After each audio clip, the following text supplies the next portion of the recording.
Good morning, folks. Sunday, middle of November. Actually, I think it's the first week of November, 2025. And I thought I'd come on here and maybe try to do a video with the sermons from the Homestead this morning. I haven't done a lot of these, but I thought, you know what? Let's try something different. Anyway, to help spread the message of what we're all about and what I believe and what Sermons from the Homestead is all about. You know, it's a situation of a society that is in dire straits today. So today's sermon, without further ado, I wrote it here yesterday and today, but I've seen a lot of violence lately. And I think the violence issues relates back to respect. So, losing light, how violence wins when respect fades. Brothers and sisters, friends in the faith, we gather today under the banner of hope, the banner of love, the banner of the cross. Yet we must face a painful truth. Across our land, we are witnessing a fading respect for life, for human beings, for God's creatures, and for the vulnerable among us. That's the homeless, sick, the elderly, all those kind of people. So, and in that fading, violence finds a foothold. When respect fades, violence grows. Today I want to talk about how violence is not only in the big headlines, but in the everyday, in the way we drive, in the way we treat animals, in the way we neglect children. And how in the erosion of respect, we lose ground. But the good news is, in Christ, we can reclaim that which is lost. Let's dive in. The everyday violence, careless driving, and disregard for human life. When we think violence, many of us imagine gunshots, stabbings, and bombs. But violence also hides in a slower, quieter ways. Consider our driving. How often do we speed? How often do we cut off others? Treat the road as our personal racetrack. Engage in road rage. I mean, if you drive in America, you see this every day, just like we do. Lives hang in the balance every time we rush. When we text while driving, I'm guilty of that sometimes. We ignore the weight of responsibility. In the United States, traffic crashes kill tens of thousands each year. While I don't have the exact year-to-date numbers, I'm not a statistician, the fact remains that many of those could have been prevented with basic respect. For other drivers, for pedestrians, for children, and for life. When we treat others as obstacles or inconveniences rather than image bearers of God, violence wins. We are called to be the one who said, "Let your yes be yes, and your no be no." Matthew 5:37. Let our yes be, "I will protect life," and our no be, "I will not despise my neighbor in traffic." Let us drive with humility and love that reflects the kingdom. Now, in Jesus' time, they didn't have cars. Sorry, didn't exist. But they had chariots, they had horses, they had donkeys, they had oxen. And can you imagine somebody taking a chariot and recklessly barreling through the Sermon on the Mount? It wouldn't have gone over well, I don't think. I think Jesus would have not agreed with that and would have stood against it. Another aspect where we've lost respect: animal abuse. The link between cruelty to animals and human violence. Let's shift our eyes to another arena. How we treat God's creatures. According to a recent survey in the U.S., it's estimated that 10 million animals die from abuse or cruelty each year. Further, there is a strong correlation in assessing youth at risk becoming violent. A history of animal abuse. And animal abuse is widely recognized as both a risk factor for and a potential consequence of interpersonal violence. What does this tell us? And what are we that when we lose respect for animals, creatures God made, creatures of the field, we weaken the moral muscle of compassion. And when the muscle weakens, the muscle of violence is stronger. When children in home harm pets, when animals are neglected or abused, often nearby is a pattern of human violence, abuse, and neglect. If you take a look at all the animals that are abandoned, and then all the people that are abandoned, it's crazy. Rock Bottom Farms, Dogwood Valley, we have rescued animals. We have 30-some dogs that are rescues. We have potbelly pigs that are rescues. It's a long story, but trying to give these animals compassion, even when they're not quite always deserving of it. Just like there's a lot of humans that we work with that we try to give compassion to that, oh my goodness gracious, God give me grace to deal with them and patience. The book of Genesis, God puts Adam in the garden to till and keep it. Genesis 2:15. The word keep, Hebrew shamar, implies protecting, watching over. If we fail to do that, we fail at stewardship. And amid that failure, avenues open for further violence. So let us remember, respect for animals is not a side issue. It is part of the integrity of a life of mercy and care. That's something we're charged to do as Christians. That's something that Jesus said, hey, y'all need to, blessed are the peacemakers, blessed are the merciful. Come on, guys. I don't know how else to say this, but here we are. A third section of violence in our culture. Children, vulnerability, and the cultural cost of violence. And now to our children, the ones who rely on us, trust us to guide them, to protect them, to love them. Tragically, the youngest among us are increasingly at the mercy of violence, physical, emotional, structural. According to data in the U.S., firearms have become a leading cause of death for children and adolescents.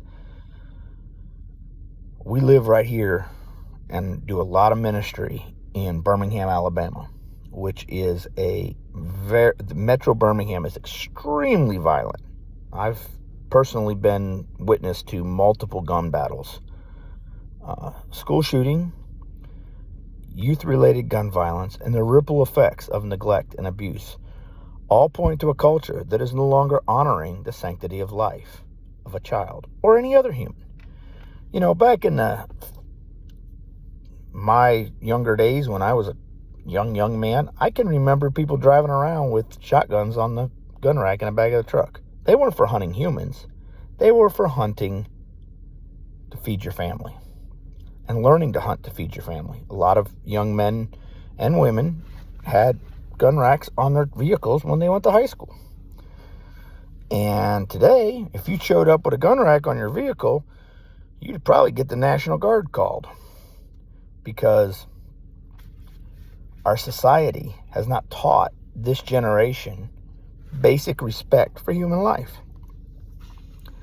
And that's a major problem. It's wrong.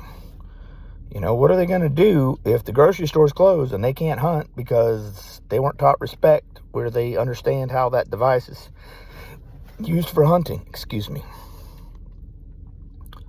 When a child is bullied, when a child is neglected or abused, or when a family cannot provide safety, fails to intervene, the cycle of violence deepens. The failure to protect children is a failure of community, the Christian community, the community as a whole, a failure of faith, and a failure of love. The church needs to be doing this stuff, not the government, the church. Jesus never said, trust the government, they'll make everything better. That's not what he said. He said to trust him and be like him. So when we see violence, not just as an event, but as a symptom of a deeper relational breakdown between neighbor and neighbor, human and creature, parent and child, we are called by Christ to root it out. Why respect matters and what losing it costs us. So why respect? Because respect is a recognition that every human being, every creature, carries value, belongs to God, and reflects divine image. When we lose respect, we default to objectifying, dismissing, harming. Violence is easier when we no longer see the other as worthy. You can't shoot somebody that you see is worth more than you. You just can't. And these people, obviously, they don't value these other human beings. When we treat a child as a nuisance, an animal as less than a being, a driver as an obstacle, we erode ethic. We erode love. We open a door for violence to waltz right in. The cost is high. Fractured communities, wounded children, traumatized animals, traumatized adults. I can't tell you how many adults. I feel like I'm raising people's kids and they're 50 years old. It's crazy. But the cost is high. Fractured communities, wounded children, traumatized animals, the endless cycle of abuse. The cost is the loss of the image of God in others. The cost is the loss of peace. This world would be a lot more peaceful place if everybody respected each other. When the gospel calls for us to what the gospel calls for us to, renewing respect and reclaiming life. Friends, the good news of Jesus Christ is that there is hope for renewal. There's hope for everyone. There are 3 practical threads to weave into our lives. Cultivate the reverence for all life. From the smallest creature to the oldest adult, we are called to care. Feed the hungry, shelter the threatened animal, slow down in traffic, help a neighbor's child. Let reverence shape our actions. That's a big one. That's a big one. You know, it's important, and it's something that needs to happen. This whole it's something we need to think about. Foster relational accountability and compassion. When you see a driver cutting you off, instead of rage, pray silently and say, Lord, grant me patience. I got to do that every day. Every day. When you hear of animal abuse, support your local organization, humane society, whatever. Speak out, help. When children are vulnerable, volunteer, mentor, serve. Get involved. Call your community church to action. The biblical call is clear. Protect the weak, the orphan, and the stranger. Psalms 82:3. I'll tell you what. How many immigrants are the stranger? How many immigrants are vulnerable? The homeless? The elderly? The children? Come on, people. What are you called to do? How are you called as a Christian in this society, this world? How are you called to serve? Teach respect as a value in homes, schools, and communities. We need to invest in the next generation. Show children that respect means listening, helping, caring for both humans and animals.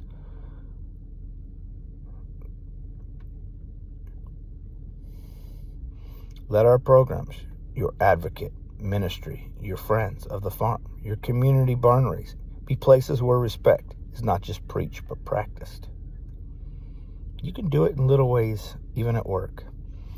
Opening a door for somebody, letting somebody with one item cut in front of you in line in the store. Somebody short $1 checking out.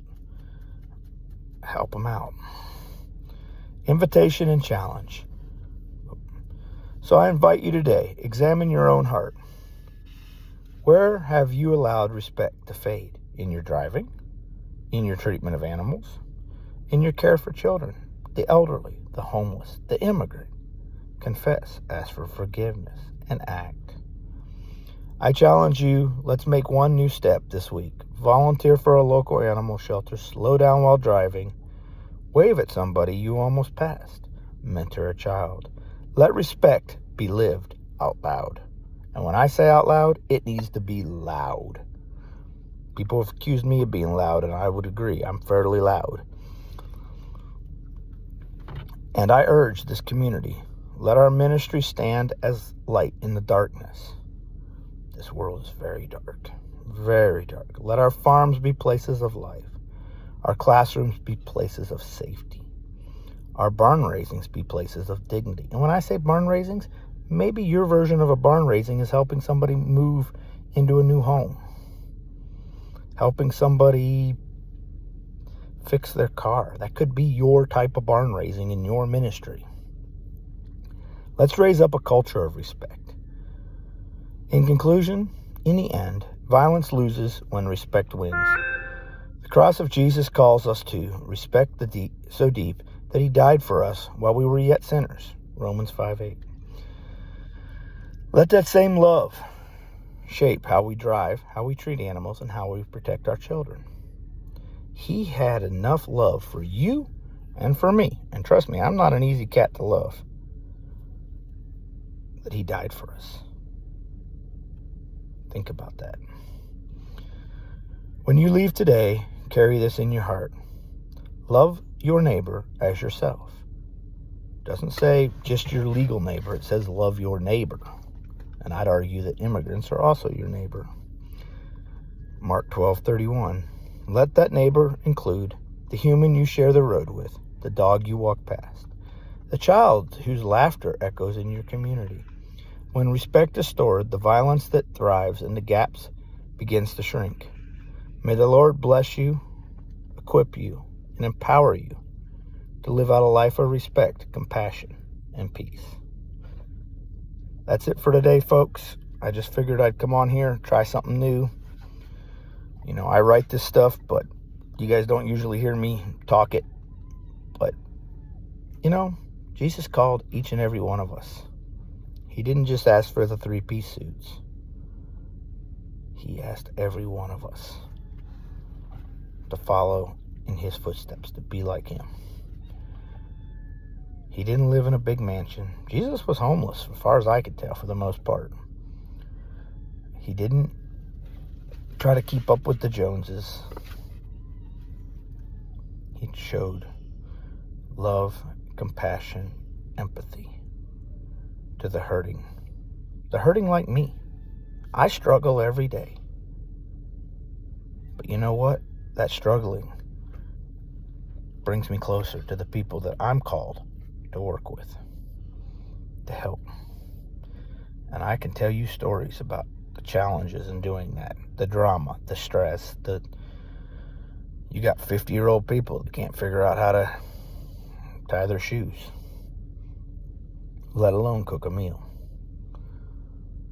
Many in our society lack basic survival instinct, basic self-preservation. Or if they do, their type of self-preservation and survival is not conducive to the rest of the world or community. Why not help those people? Why not? You guys take care. I hope you have a good week. If you ever need somebody to talk to, we're here. You can hit us up on the message system. We'd love to talk to you. If you got a prayer request, we got a prayer team here. I know you guys don't necessarily see me that way because I don't believe in going out here and bashing the Bible into people's heads. It's just not what it's about. I never saw Jesus take a board and smack somebody over the head and tell them, you will believe or else. Jesus took care of their physical needs before he addressed their spiritual needs. He fed the 5,000, then he preached to them. He didn't say, well, if you listen to my sermon, I'll give you a bite to eat. That's not what he said. That's not what he did. You guys have a great week. Hit us up if you need something. We're here for the struggling. If you want to volunteer, if you want to donate, it takes money to keep this stuff up. We spend money on the ads. We spend money on helping these people. I mean, a lot of money. But that's just part of life. Can't take it with you. Take care.